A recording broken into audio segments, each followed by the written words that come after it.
Morning, सुप्रभात। कैसे हैं आपके अपने YouTube चैनल पर मैं प्रवीण कुमार मिंटू एडवोकेट आपका बहुत बहुत स्वागत करते हैं।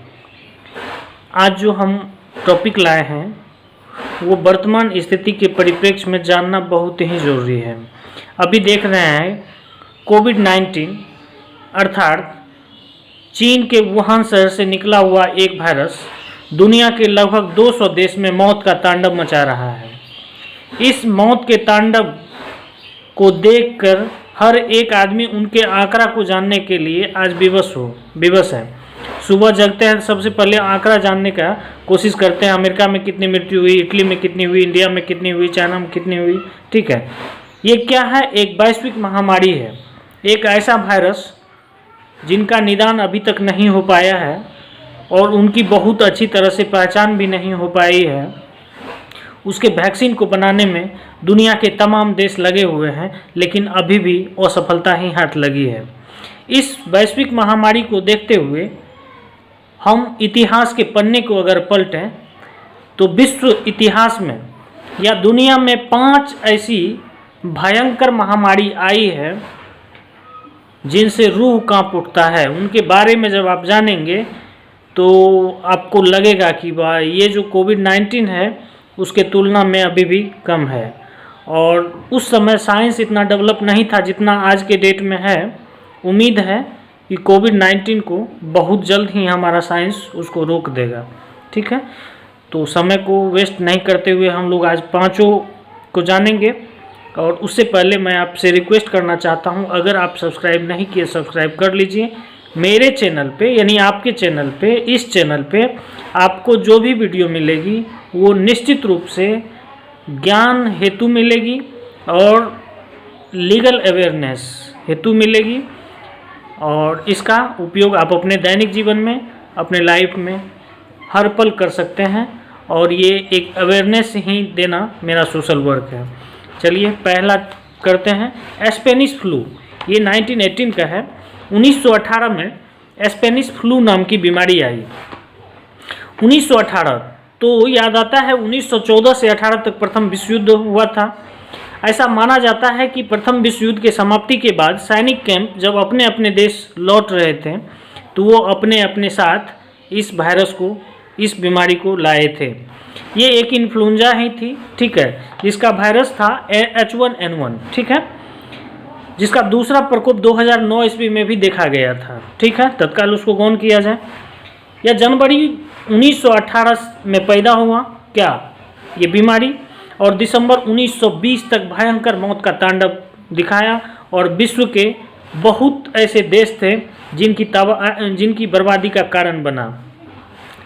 लगभग 50 करोड़ लोगों को यह इन्फेक्टेड किया, संक्रमित किया। मरने वालों की संख्या की अगर बात की जाए तो लगभग 5 करोड़ से 10 करोड़ के बीच में आकी जाती है। बहुत इतिहासकार इसको 10 करोड़ तक कहते हैं। कारण क्या था कि प्रथम विश्व युद्ध के समाप्ति के बाद बहुत सारे ऐसे देश थे जो भयंकर दयनीय स्थिति में पहुंच चुके थे। फलस्वरूप प्रेस की जो स्वतंत्रता थी वो कहीं न कहीं स्तब्ध हो गई थी।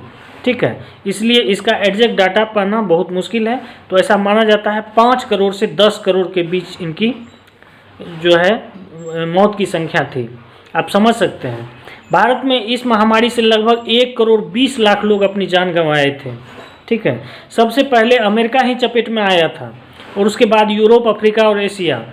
ठीक है, तो इसमें भी लक्षण जो था, इन्फ्लुएंजा में हल्का बुखार आता था, 3 दिन के बाद धीरे धीरे वो रिकवर होना शुरू होता था, फिर से उनको अर्ध खराब, मांसपेशी में दर्द, सिर में दर्द।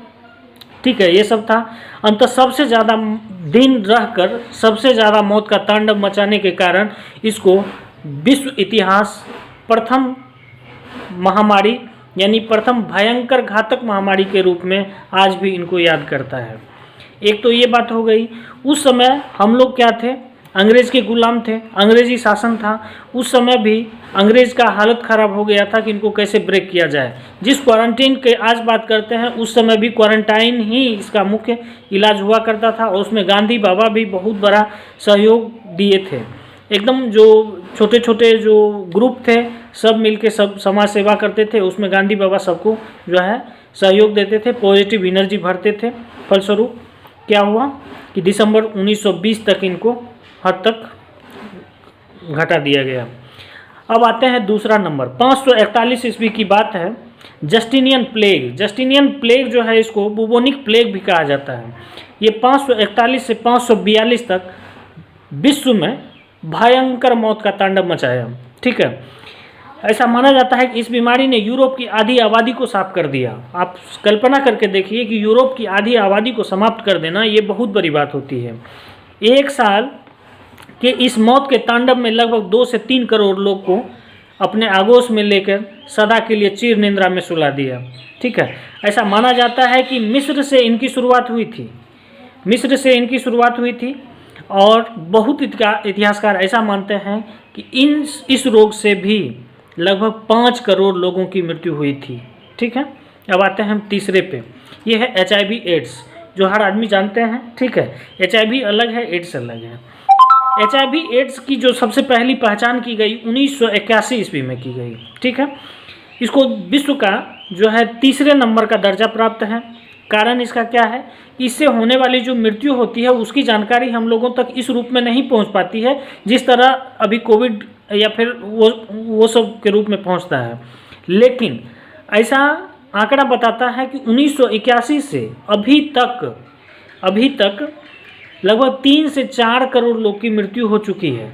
हर साल 10 लाख जो है ये भारत में देखा जाता है इन्फेक्टेड पर्सन को। ठीक है, इसमें होता क्या है कि इम्यून सिस्टम खत्म हो जाता है। ठीक है, अब देखिए इसके बारे में थोड़ा मैं बताऊं कि HIV एक अति सूक्ष्म रोग विषाणु है।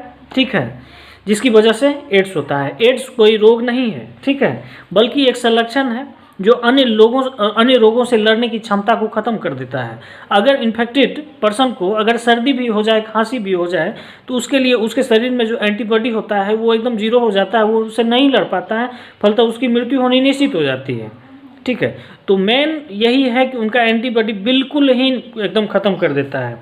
विज्ञान की बात करें तो विज्ञान के अनुसार HIV सबसे पहली बार 19वीं सदी में के शुरुआत में जानवरों में मिला था, इंसानों में यह चिंपैंजी से आया। ऐसा माना जाता है कि 1959 में जो है ना एक आदमी का सैंपल लिया गया था, उसका पॉजिटिव पाया गया था, तो ऐसा माना जाता है कि पहला व्यक्ति वही थे। 1981 में इसकी पहचान की गई। अब दूसरी बात इस पर यह आती है कि जो है अमेरिका में समलैंगिकता है, उनसे भी इनका जो है धीरे धीरे फैला हुआ है। अगर चौथी बात की जाए तो 1347 ईस्वी में द ब्लैक डेथ नामक बीमारी आई, जिसमें 2 करोड़ लोगों की जान चली गई। ये भी अकल्पनीय थी। ठीक है, 14वीं सदी की बात है, यूरोप में प्लेग से होने वाली मौतों को ही ब्लैक डेथ नाम दिया गया था। पूरी दुनिया में लगभग 2 करोड़ लोग इनकी चपेट में आके सदा के लिए चीर निंद्रा में सो गए, इसलिए इसको महामारी कहा गया। 1347 से 1351 यानी 4 साल तक मौत का तांडव मचाया ये। ठीक है, इस बीमारी में भी इन्फेक्शन होने के बाद क्या होता था, सांस लेने में दिक्कत होती थी। ठीक है, इनके अलावा भी बहुत सारे लक्षण होते थे। एक मत है कि चीन से फैला, दूसरा मत ये है कि इटली के मेसिना बंदरगाह से ये फैला। ऐसा माना जाता है कि इटली के मेसिना बंदरगाह से 12 जहाज़ जो है अमेरिकन बंदरगाह पहुंचता है, यूरोप के बंदरगाह पे पहुंचता है, और उसमें जो यात्री थे उसमें 80% मृत पाए गए, बाकी जो 20% बचे हुए थे वो भी संक्रमित थे, जिसके कारण पूरे यूरोप में धीरे धीरे ये फैल गया। अगर मैं 5वीं और आखिरी महामारी एवं घातक महामारी की बात करूं तो 1855 का प्लेग है। ये 5वीं सबसे बड़ी महामारी थी। इसमें लगभग 1.5 करोड़ लोग अपने जान को गंवाए थे। इसकी भी उत्पत्ति चीन से ही हुई थी। जैसे कोविड-19 की उत्पत्ति चीन के वुहान शहर से हुई, उसी तरह इसकी भी उत्पत्ति वहीं से हुई। और ऐसा माना जाता है, ऐसा कहा जाता है और ऐसा लिखा हुआ है कि भारत के लोगों एवं भूटान के लोगों की ही सबसे ज़्यादा मृत्यु इसमें हुई थी। ठीक है, इस कारण अंग्रेज को भी बहुत ज़्यादा इसका विरोध का सामना करना पड़ा था। उम्मीद है इस 5 महामारी को आप समझ गए होंगे।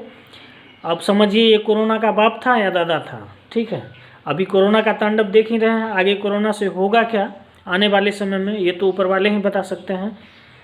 तो वेट एंड वॉच। इतिहास के पन्नों से कुछ जो नया चीज़ था वर्तमान के परिप्रेक्ष्य में ये जानना चाहिए था, ये हम आप तक परोसे। ठीक है, अच्छा लगा तो अपना सहमति व्यक्त कीजिए, सब्सक्राइब के माध्यम से, लाइक के माध्यम से। मिलते हैं फिर किसी नेक्स्ट टॉपिक के साथ। धन्यवाद, बाय, गुड नाइट।